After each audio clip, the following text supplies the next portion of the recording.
ഭർത്താവിനെ അകത്ത് കയറ്റിയിട്ട് സംസാരിക്കുന്നു. അപ്പോൾ ഭർത്താവ് പറഞ്ഞത് ഭാര്യയായിട്ട് തീരെ അഡ്ജസ്റ്റ് ചെയ്ത് പോകാൻ പറ്റണില്ല, ഞാൻ പറയുന്ന രീതിയിലൊന്നുമല്ല നിൽക്കുന്നത് എന്നുള്ളതും. ഇത് പേഴ്സണാലിറ്റിയുടെ ഒരു ഭാഗമാവുന്ന സമയത്താണ് ഇത് ഒബ്സസീവ് കമ്പൽസീവ് പേഴ്സണാലിറ്റി ഡിസോർഡർ എന്ന് പറയുന്നത്. ഇതിൽ തമ്മിലുള്ള പ്രധാന മാറ്റം എന്ന് പറയുന്നത് OCD ആയിട്ട് ഒരു ഒബ്സഷൻ വരുന്ന സമയത്ത്, ഇങ്ങനെയുള്ള ചിന്തകൾ വരുന്ന സമയത്ത് ഈ ചെയ്യുന്ന ആൾക്ക് മിക്കവാറും സമയങ്ങളിലൊക്കെ ബോധം ഉണ്ടാവും ഇത് ചെയ്യേണ്ട ആവശ്യമൊന്നുമില്ല, ഇത് ചെയ്യുന്നത് കൊണ്ട് പ്രത്യേകിച്ച് കാര്യമൊന്നുമില്ല, അല്ലെങ്കിൽ ഞാൻ ഈ ചിന്തിക്കുന്ന കാര്യങ്ങളൊക്കെ തെറ്റാണ്, ഇങ്ങനെ ശരിക്കും കയ്യിൽ അയക്കായിട്ടുണ്ടെങ്കിൽ 2 വട്ടം കഴിക്കാതെ തന്നെ അയക്ക് പോകും, പിന്നെയും പിന്നെയും ചെയ്യേണ്ട ആവശ്യമൊന്നുമില്ല എന്നുള്ളത് അവർക്ക് നല്ല ബോധ്യമുണ്ട്. പക്ഷേ നേരത്തെ പറഞ്ഞതുപോലെ പേസ്റ്റ് നടുന്ന് പ്രസ് ചെയ്താൽ എന്താണ് പ്രശ്നം എന്ന് വെച്ച് കഴിഞ്ഞാൽ അവർ പറയുക അങ്ങനെ പ്രസ് ചെയ്യേണ്ടല്ലോ, താഴത്തുനിന്നാണല്ലോ പ്രസ് ചെയ്യേണ്ടത് എന്നുള്ളതാണ്. രാവിലെ 7 മണിക്ക് കുറച്ച് വൈകി എണീച്ചാൽ എന്താണ് പ്രശ്നം എന്ന് അവരോട് ചോദിച്ചു കഴിഞ്ഞാൽ പറയാം 5 മണിക്ക് എണീക്കണം, എന്നാലാണ് നമ്മുടെ കാര്യങ്ങൾ മുഴുവൻ ചെയ്ത് തീർക്കാൻ പറ്റുള്ളൂ എന്നുള്ളതാണ്. ഭാര്യയും ഭർത്താവും കൂടി ക്ലിനിക്കിലേക്ക് വന്നതാണ്. അവർ ഏകദേശം ഡിവോഴ്സിൻ്റെ പക്കത്തൊക്കെയാണ്. വീട്ടിലാകെ പ്രശ്നമാണ്, രണ്ടാളും ഒരു തരത്തിലും ഒത്തുപോകണില്ല. ഭർത്താവിനെ അകത്ത് കയറ്റിയിട്ട് സംസാരിക്കുന്നു. അപ്പോൾ ഭർത്താവ് പറഞ്ഞത് ഭാര്യയായിട്ട് തീരെ അഡ്ജസ്റ്റ് ചെയ്ത് പോകാൻ പറ്റണില്ല, ഞാൻ പറയുന്ന രീതിയിലൊന്നുമല്ല നിൽക്കുന്നത് എന്നുള്ളതും. അതിൻ്റെ കൂടെ തന്നെ ഏറ്റവും വലിയ പ്രശ്നം എന്താ വെച്ചാൽ ലോഡ് ചെയ്യുന്ന കാര്യങ്ങളൊന്നും ശരിയില്ല, തീരെ ഡിസിപ്ലിൻ ഇല്ലാത്ത രീതിയിലാണ് എപ്പോഴും പെരുമാറുന്നത് എന്നൊക്കെയാണ്. അപ്പോൾ അതിൻ്റെ കുറച്ച് ഉദാഹരണങ്ങൾ പറഞ്ഞപ്പം ആദ്യം പറഞ്ഞു നേരത്തിന് എണീക്കുമ്പോൾ തന്നെ ചിലപ്പോൾ 6:30-7 മണിയൊക്കെ ആവും, രാത്രി കിടക്കുന്ന സമയത്ത് വിരിപ്പൊന്നും തട്ടി വിരിക്കൊന്നുമില്ല. അപ്പം ഇങ്ങനെയുള്ള ഒരുപാട് കംപ്ലൈൻറ്റുകൾ. അതിൽ ഏറ്റവും ഭയങ്കര രസകരമായിട്ട് പറഞ്ഞൊരു കംപ്ലൈൻറ്റ് എന്താണെന്ന് വെച്ച് കഴിഞ്ഞാൽ ടൂത്ത് ബ്രഷ് പേസ്റ്റ് എടുക്കുന്ന സമയത്ത്, നമ്മൾ ബ്രഷ് ചെയ്യാൻ വേണ്ടിയിട്ട് പേസ്റ്റ് എടുക്കുന്ന സമയത്ത് ആ വൈഫ് നടുവിൽ നിന്നിട്ടാണ് പ്രസ് ചെയ്ത് തുടങ്ങുന്നത് എന്നുള്ളതാണ്. ശരിക്കും നമ്മളൊക്കെ ചിലപ്പോൾ പേസ്റ്റ് എടുക്കുന്ന സമയത്ത് മുകളിൽ നിന്നൊക്കെ ആയിരിക്കും പ്രസ് ചെയ്തെടുക്കുക. അതിൻ്റെ ശരിയായിട്ടുള്ള രീതി എന്ന് പറയുന്നത് താഴത്തുനിന്ന് പ്രസ് ചെയ്യണം എന്നുള്ളതൊക്കെയാണ്. എന്നാൽ പോലും എവിടെ നിന്ന് പ്രസ് ചെയ്താലും പേസ്റ്റ് വന്നാൽ മതി എന്നുള്ളതൊക്കെയാണ് ഒരു കണക്ക്. പക്ഷേ ഇയാളെ സംബന്ധിച്ചിടത്തോളം ഭാര്യ നടുവെന്നാണ് പ്രസ് ചെയ്യുന്നത്. അതൊക്കെ ഒരു ഡിസിപ്ലിൻ ഇല്ലാത്തതിൻ്റെ ഭാഗമാണ്. പിന്നെ രാത്രി പറഞ്ഞതുപോലെ വിരിപ്പ് ഒന്നും തട്ടി വിരിക്കൊന്നുമില്ല. രാവിലെ എണീച്ചാൽ ചിലപ്പോഴൊക്കെ അതേപോലെ എണീച്ചു പോകും, ചിലപ്പോൾ മടക്കി വെക്കാതെയൊക്കെ എണീച്ചു പോകും. അപ്പോൾ ഇങ്ങനെയുള്ള ഒരുപാട് അച്ചടക്കവുമായി ബന്ധപ്പെട്ടുള്ള ഒരുപാട് കംപ്ലൈൻറ്റുകളാണ് ഭർത്താവ് പറഞ്ഞത്. അപ്പോൾ ഭാര്യനോട് ചോദിച്ചപ്പം, ഭാര്യനെ എടുത്തിട്ട് സംസാരിച്ചപ്പം പറഞ്ഞു മൂപ്പർക്ക് എല്ലാ കാര്യത്തിലും ഒരു പെർഫെക്ഷനിസം ആണ്, എല്ലാം പെർഫെക്റ്റ് ആയിട്ട് തന്നെ ചെയ്യണം, ഒന്ന് അങ്ങോട്ടോ പോയി കഴിഞ്ഞാൽ ഭയങ്കര പ്രശ്നമാണ്, ദേഷ്യം പിടിച്ച് കച്ചറയും വഴക്കൊക്കെയാണ്. അപ്പോൾ അങ്ങോട്ട് അതെന്തിനാ അങ്ങനെ ചെയ്യണമെന്ന് ചോദിച്ചു കഴിഞ്ഞാൽ അത് അങ്ങനെ തന്നെയാണ് അത് ചെയ്യേണ്ടത്, അതാണ് അതിൻ്റെ ഒരു രീതി എന്നുള്ളതൊക്കെയാണ് പറയാം. ഉദാഹരണത്തിന് നേരത്തെ ഈ പേസ്റ്റിൻ്റെ കാര്യം പറയുന്ന സമയത്ത് നടുവെന്ന് പ്രസ് ചെയ്താൽ എന്താ ചോദിക്കുമ്പോൾ പറയും അതെന്തിനാ അവിടുന്ന് പ്രസ് ചെയ്യണേ, താഴത്തുനിന്ന് പ്രസ് ചെയ്താൽ പോരെ, അതാണല്ലോ അതിൻ്റെ ശരിയായ രീതി എന്നുള്ളത്. അപ്പോൾ ഈ തരത്തിലൊക്കെയാണ് അവരുടെ ഇടയിലുള്ള പ്രശ്നങ്ങൾ തുടങ്ങുന്നത്. അങ്ങനെ ഈ ഒരു കാര്യങ്ങൾ പറഞ്ഞിട്ട് അവർ തമ്മിൽ അങ്ങോട്ടും ഇങ്ങോട്ടും ആദ്യം ചെറിയ വാഗ്വാദങ്ങളൊക്കെ ഉണ്ടാവും, പിന്നെ അത് കച്ചറയിലേക്ക് പോകും, അടിയാവും, പ്രശ്നമാവും, അന്നത്തെ ദിവസം മുഴുവൻ അലമ്പാകും. പിറ്റേ ദിവസം ഇതുപോലത്തെ എന്തെങ്കിലുമൊക്കെ പ്രശ്നങ്ങളൊക്കെ ഉണ്ടാവും. ഭാര്യ പരമാവധിയൊക്കെ അഡ്ജസ്റ്റ് ചെയ്തിട്ട് അയാൾക്ക് ഇഷ്ടമുള്ള പോലെയൊക്കെ ചെയ്യാൻ നോക്കും. പക്ഷേ ചെയ്യാൻ പറ്റാത്ത ഒരുപാട് കാര്യങ്ങൾ, എത്ര ശ്രമിച്ചു കഴിഞ്ഞാലും അതുപോലെ ആക്കാൻ പറ്റാത്ത ഒരുപാട് കാര്യങ്ങളൊക്കെ ഉണ്ടാവും. അപ്പോൾ അതിൽ ആകെ പ്രശ്നമാകും, അടിയാകും. അങ്ങനെയാണ് ഇവർ തമ്മിലുള്ള പ്രശ്നം. അങ്ങനെയാണ് ഇവർ ക്ലിനിക്കിലേക്ക് എത്തുന്നത്. ശരിക്കും ഈ ഭർത്താവിന് OCPD എന്ന് പറയുന്ന ഒബ്സസീവ് കമ്പൽസീവ് പേഴ്സണാലിറ്റി ഡിസോർഡർ എന്ന് പറയുന്ന ഒരു പ്രശ്നമാണ്. എൻ്റെ പേര് ഫർഹാൻ, കോൺവോ വെൽനസ് സെൻ്ററിൽ കൺസൾട്ടൻറ്റ് സൈക്കോളജിസ്റ്റാണ്. OCD എന്ന് പറയുന്ന പ്രശ്നത്തിനെ കുറിച്ച് ഒരു 2-3 വീഡിയോയിൽ നമ്മൾ മുമ്പ് ഡിസ്കസ് ചെയ്തിട്ടുണ്ട്. ഈ OCD എന്ന് പറയുന്നത് 2 ഭാഗങ്ങളുള്ള, അഥവാ ഒബ്സഷൻ അതുപോലെ തന്നെ കമ്പൽഷൻ എന്ന് പറയുന്ന 2 ഭാഗങ്ങളുള്ള ഒരു പ്രശ്നമാണ്. അതിൽ ഒബ്സഷൻ എന്ന് പറയുന്നത് ആവശ്യമില്ലാത്ത എന്തോ ഒരു ചിന്ത തലയിൽ കയറിയിട്ട് നമ്മൾ ഭയങ്കര ബുദ്ധിമുട്ടാക്കുന്നതാണ്. ഉദാഹരണം പറഞ്ഞു കഴിഞ്ഞാൽ കൈ കഴുകിയത് ശരിയായില്ല, അയക്ക് പിന്നെയും ഉണ്ട് എന്ന് വെറുതെ തോന്നുന്നു. ശരിക്കും അയക്ക് കയ്യിലൊന്നും ഉണ്ടാവില്ല, പക്ഷെ വെറുതെ അങ്ങനെ തോന്നുന്നു. ആ തോന്നൽ ഉണ്ടാകുന്ന സമയത്ത് ഭയങ്കര ഒരു ഇടങ്ങാറ് ഫീൽ ചെയ്യുന്നു, ഭയങ്കരമായിട്ടൊരു ആങ്സൈറ്റി ഫീൽ ചെയ്യുന്നു. അത് ഉണ്ടാവുന്നത് കൊണ്ട് തന്നെ ഈ ആങ്സൈറ്റി ഇല്ലാതാക്കാൻ, ഈ ഒരു ഇടങ്ങാറ് ഇല്ലാതാക്കാൻ വേണ്ടിയിട്ട് പിന്നെയും ചെയ്തിട്ടുള്ള കാര്യം, അഥവാ അയക്കില്ലെങ്കിൽ പോലും പിന്നെയും കഴുകേണ്ടി വരുന്നു, പിന്നെ ഇടങ്ങാറ് ഉണ്ടാവുന്നു. അങ്ങനെ ഇത് തന്നെ കണ്ടിന്യൂസ് ആയിട്ട് ചെയ്തു പോകുന്ന, ഇപ്പം കൈ കഴുകുന്ന കാര്യത്തിലാണെങ്കിൽ ഒരു 20 വട്ടം കൈ കഴുകേണ്ടി വരുന്ന, പൈസ എണ്ണുന്ന കാര്യത്തിലാണെങ്കിൽ ഒരുപാട് പ്രാവശ്യം എണ്ണേണ്ടി വരുന്ന, ലോക്ക് ചെയ്തത് ശരിയായില്ല എന്ന് തോന്നിയിട്ട് വീണ്ടും വീണ്ടും പോയി ലോക്ക് ചെയ്യേണ്ടി വരുന്ന, ഇങ്ങനെയുള്ള ഒരുപാട് പ്രശ്നങ്ങൾ കാണിക്കുന്ന ഒരു ഡിസോർഡറാണ് OCD അഥവാ ഒബ്സസീവ് കമ്പൽസീവ് ഡിസോർഡർ എന്ന് പറയുന്നത്. ഇത് ശരിക്കും ആങ്സൈറ്റി ഡിസോർഡറിൻ്റെ അണ്ടറിൽ വരുന്ന, ഉത്കണ്ഠ രോഗങ്ങളുടെ തായിൽ വരുന്ന ഡിസോർഡറാണ് OCD എന്ന് പറയുന്നത്. ഇത് പേഴ്സണാലിറ്റിയുടെ ഒരു ഭാഗമാവുന്ന സമയത്താണ് ഇത് ഒബ്സസീവ് കമ്പൽസീവ് പേഴ്സണാലിറ്റി ഡിസോർഡർ എന്ന് പറയുന്നത്. ഇതിൽ തമ്മിലുള്ള പ്രധാന മാറ്റം എന്ന് പറയുന്നത് OCD ആയിട്ട് ഒരു ഒബ്സഷൻ വരുന്ന സമയത്ത്, ഇങ്ങനെയുള്ള ചിന്തകൾ വരുന്ന സമയത്ത് ഈ ചെയ്യുന്ന ആൾക്ക് മിക്കവാറും സമയങ്ങളിലൊക്കെ ബോധം ഉണ്ടാവും ഇത് ചെയ്യേണ്ട ആവശ്യമൊന്നുമില്ല, ഇത് ചെയ്യുന്നത് കൊണ്ട് പ്രത്യേകിച്ച് കാര്യമൊന്നുമില്ല, അല്ലെങ്കിൽ ഞാൻ ഈ ചിന്തിക്കുന്ന കാര്യങ്ങളൊക്കെ തെറ്റാണ്, ഇങ്ങനെ ശരിക്കും കയ്യിൽ അയക്കായിട്ടുണ്ടെങ്കിൽ 2 വട്ടം കഴിക്കാൽ തന്നെ അയക്ക് പോകും, പിന്നെയും ചെയ്യേണ്ട ആവശ്യമൊന്നുമില്ല എന്നുള്ളത് അവർക്ക് നല്ല ബോധ്യമുണ്ട്.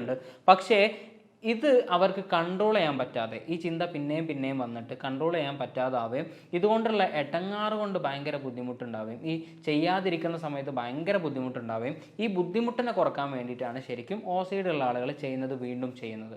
അപ്പോൾ ശരിക്കും അതിൻ്റെ ഉള്ളിൽ അടങ്ങിയിട്ടുള്ളത് ആങ്സൈറ്റി എന്ന് പറയുന്നൊരു ഘടകമാണ്. ചിന്തകൾ പലതും നമുക്ക് പല രീതിയിലും വരും. പക്ഷേ ചിന്തകൾ ഉണ്ടാകുന്ന സമയത്ത് നമുക്ക് ഭയങ്കര ബുദ്ധിമുട്ട് അതുകൊണ്ട് ഉണ്ടാകുന്നുണ്ടെങ്കിൽ ഹാർട്ട് ബീറ്റ് കൂടുക, കൈയും കാലും തളരുന്നത് പോലെയാവുക, തലയ്ക്ക് എന്തോ കനം തോന്നുക, ചില ആളുകൾക്കൊക്കെ ഭയങ്കര തലവേദന ഉള്ള പോലെയൊക്കെ ഫീൽ ചെയ്യുക, എന്നിട്ട് അത് ചെയ്യാൻ വീണ്ടും നിർബന്ധിതരാവുന്ന ഒരവസ്ഥയാണ്. ചെയ്യാൻ താല്പര്യമില്ലെങ്കിൽ പോലും അത് ചെയ്യാൻ നിർബന്ധിതരാവുന്ന ഒരവസ്ഥയാണ് OCD എന്ന് പറയുന്നത്. പക്ഷേ ഇത് OCPDയിലേക്ക് വരുന്ന സമയത്ത്, ഒബ്സസീവ് കമ്പൽസീവ് പേഴ്സണാലിറ്റി ഡിസോർഡറിലേക്ക് വരുന്ന സമയത്ത് ശരിക്കും ഈ ഒബ്സഷൻ ഉണ്ടാവും. അതായത് ഇങ്ങനെ ഇപ്പോൾ എന്തെങ്കിലും ഒരു ബുക്കൊക്കെ നിലത്ത് വെക്കുന്ന സമയത്ത് അത് നേരെ ആയില്ല, അത് നേരെ വെക്കണം എന്നുള്ള ഒബ്സഷൻ ഉണ്ടാവും. ഈ ഒബ്സഷൻ ഉണ്ടാവുന്ന സമയത്ത് ഇവർ എന്ത് ചെയ്യും, അത് നേരാക്കാൻ വേണ്ടിയിട്ട് ഈ ബുക്ക് നേരെ എടുത്ത് വെക്കുകയും ചെയ്യും. അതായത് ഒബ്സഷനുണ്ട്, ഒബ്സഷൻ അനുസരിച്ചുള്ള കമ്പൽഷൻ ഉണ്ട്. കമ്പൽഷൻ എന്ന് പറയുന്നത് ഈ ഒബ്സഷൻ മാറ്റാൻ വേണ്ടിയിട്ട് നമ്മൾ ചെയ്യുന്ന പ്രവർത്തനത്തിനെയാണ് കമ്പൽഷൻ എന്ന് പറയാം. അപ്പോൾ ഈ ചിന്തകൾ വരുന്നുണ്ട്, ചിന്തകൾക്കനുസരിച്ച് നമ്മൾ പ്രവർത്തിക്കുന്നുണ്ട്. പക്ഷേ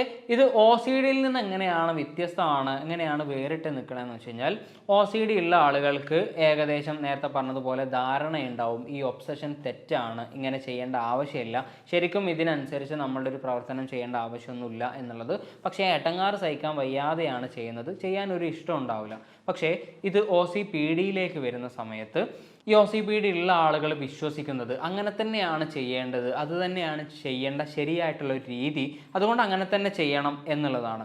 ഇത് അയാൾ അങ്ങനെ ചെയ്യണം എന്നുള്ളത് മാത്രമല്ല ഇതിൻ്റെ പ്രശ്നം, നമ്മളെ ചുറ്റുമുള്ള ആളുകളും ചെയ്യേണ്ടത് അതുപോലൊക്കെ തന്നെയാണ്.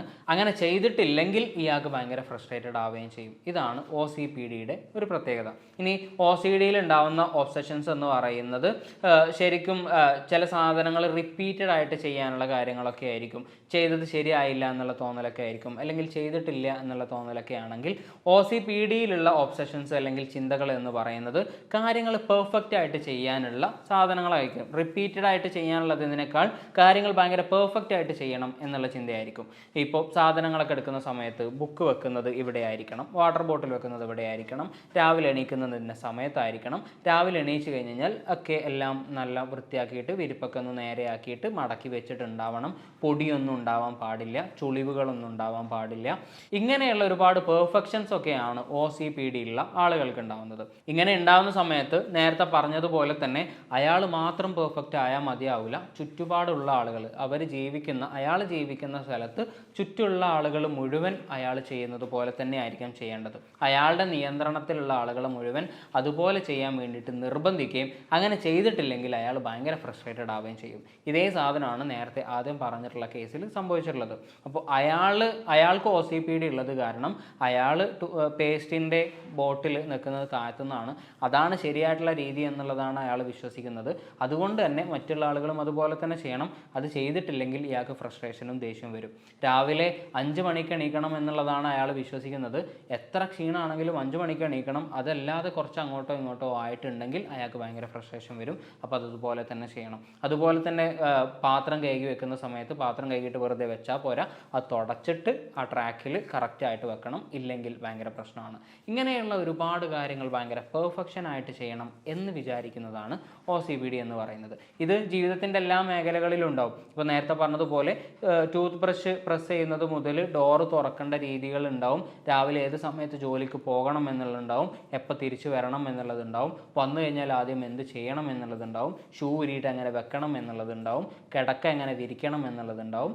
ഇങ്ങനെ സകലമാന സാധനങ്ങളിലും ഇവർക്ക് ഭയങ്കരമായിട്ടുള്ള റൂളുകളുണ്ടാവും. റൂളുകൾ എന്ന് പറയുന്നതിൻ്റെ അപ്പുറത്തേക്ക് ഭയങ്കര പെർഫെക്ഷനായിട്ട് അങ്ങനെയൊക്കെ തന്നെ ചെയ്യണം എന്നുള്ള നിർബന്ധ ബുദ്ധി ഉണ്ടാവും. മറ്റുള്ളവർ കേൾക്കുന്ന സമയത്ത് ആവശ്യമില്ലാത്ത വാശിയാണ് എന്നുള്ളതൊക്കെ തോന്നാമെങ്കിലും ഇവർക്കത് അങ്ങനെ ആയിട്ടില്ലെങ്കിൽ ഭയങ്കര ഫ്രസ്ട്രേഷനും ഭയങ്കര ബുദ്ധിമുട്ടും തന്നെയാണ്. OCDയിലുള്ളതുപോലെ ഈ ഒബ്സഷൻ ഉണ്ടാവുന്നത് കൊണ്ട് തന്നെ ബാക്കിയുള്ള ആളുകൾ ഇതുപോലെ ചെയ്തിട്ടില്ലെങ്കിൽ, അല്ലെങ്കിൽ അയാൾക്ക് അങ്ങനെ ചെയ്യാൻ പറ്റിയിട്ടില്ലെങ്കിൽ അയാൾക്ക് ഭയങ്കര ഫ്രസ്ട്രേഷൻ ആയിരിക്കും, ഭയങ്കര ദേഷ്യം പിടിക്കുന്ന രീതിയിലുള്ള ഫ്രസ്ട്രേഷൻ ആയിരിക്കും. ഒരു തരത്തിലും ഇതിനെ കൺട്രോൾ ചെയ്യാൻ പറ്റില്ല എന്നുള്ളത് കൊണ്ട് അയാൾക്ക് ബുദ്ധിമുട്ടാണ്, ചുറ്റുമുള്ള ആളുകൾക്കും ബുദ്ധിമുട്ടാണ്. അയാളുടെ സോഷ്യൽ ലൈഫിനെയും പേഴ്സണൽ ലൈഫിനെയും വർക്ക് ലൈഫിനെയും ഒക്കെ അത് ബാധിക്കുന്ന ഒരു പ്രശ്നമാണ്. ഈ പേഴ്സണാലിറ്റി ഡിസോർഡേഴ്സിൻ്റെ ഒക്കെ പ്രത്യേകത എന്ന് വെച്ച് കഴിഞ്ഞാൽ, ആങ്സൈറ്റി ഡിസോർഡറുള്ള ആളുകൾക്ക് മനസ്സിലാവും ഇതൊരു പ്രശ്നമാണ്, ചികിത്സിച്ച് മാറ്റേണ്ട ഒരു ബുദ്ധിമുട്ട് തന്നെയാണ്, ഇതുകൊണ്ട് നടക്കാൻ പറ്റില്ല, നല്ല ബുദ്ധിമുട്ടുണ്ട് എന്നുള്ളത്. പക്ഷേ പേഴ്സണാലിറ്റി ഡിസോർഡറുള്ള ആളുകളുടെ പ്രത്യേകത എന്താണെന്ന് വെച്ച് കഴിഞ്ഞാൽ ഒരിക്കലും അവർക്ക് മനസ്സിലാവില്ല അവർക്കൊരു പ്രശ്നമുണ്ട് എന്നുള്ളത്. അത് പറഞ്ഞു കൊടുക്കാൻ നിന്ന് കഴിഞ്ഞാലും അവർക്കത് ബോധ്യപ്പെടില്ല. ഇപ്പോൾ നേരത്തെ പറഞ്ഞതുപോലെ പേസ്റ്റ് നടുന്ന് പ്രസ് ചെയ്താൽ എന്താണ് പ്രശ്നം എന്ന് വെച്ച് കഴിഞ്ഞാൽ അവർ പറയുക അങ്ങനെ പ്രസ് ചെയ്യേണ്ടല്ലോ, താഴത്തുനിന്നാണല്ലോ പ്രസ് ചെയ്യേണ്ടത് എന്നുള്ളതാണ്.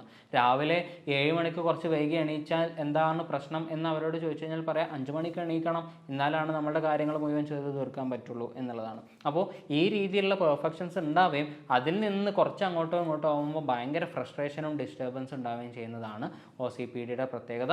അതിൻ്റെ കൂടെ തന്നെ അവർക്ക് എന്തോ പ്രശ്നമുണ്ട് എന്നുള്ളത് ഒരു കാരണവശാലും അവരെ പറഞ്ഞ് ബോധിപ്പിക്കാൻ പറ്റൂല എന്നുള്ളതാണ് ഇതിൻ്റെ ഏറ്റവും വലിയ പ്രശ്നമായിട്ടും വരുന്നത്. അപ്പോൾ ഇങ്ങനെയുള്ള എന്തെങ്കിലും സിംറ്റംസ് കാണുകയാണെങ്കിൽ OCPDയുടെ ലക്ഷണങ്ങളാവാം. ഇങ്ങനത്തെ സിംറ്റംസ് ഒക്കെ കാണുകയാണെങ്കിൽ നല്ലൊരു ട്രീറ്റ്മെൻറ്റ് എടുത്തിട്ട് ഈ OCPDനെ മാനേജ് ചെയ്തിട്ട് ഈ പെർഫെക്ഷനിസം ആവശ്യമില്ലാത്ത സാധനങ്ങളൊക്കെ പതുക്കെ കുറച്ച് കൊണ്ടുവന്നിട്ട് ഒരു നോർമൽ രീതിയിലേക്ക് മാറ്റാൻ പറ്റുന്ന രീതിയിലേക്കൊക്കെ ആക്കാൻ പറ്റും. വേറെ ടോപ്പിക്കുമായിട്ട് അടുത്ത വീഡിയോയിൽ കാണാം. Thank you.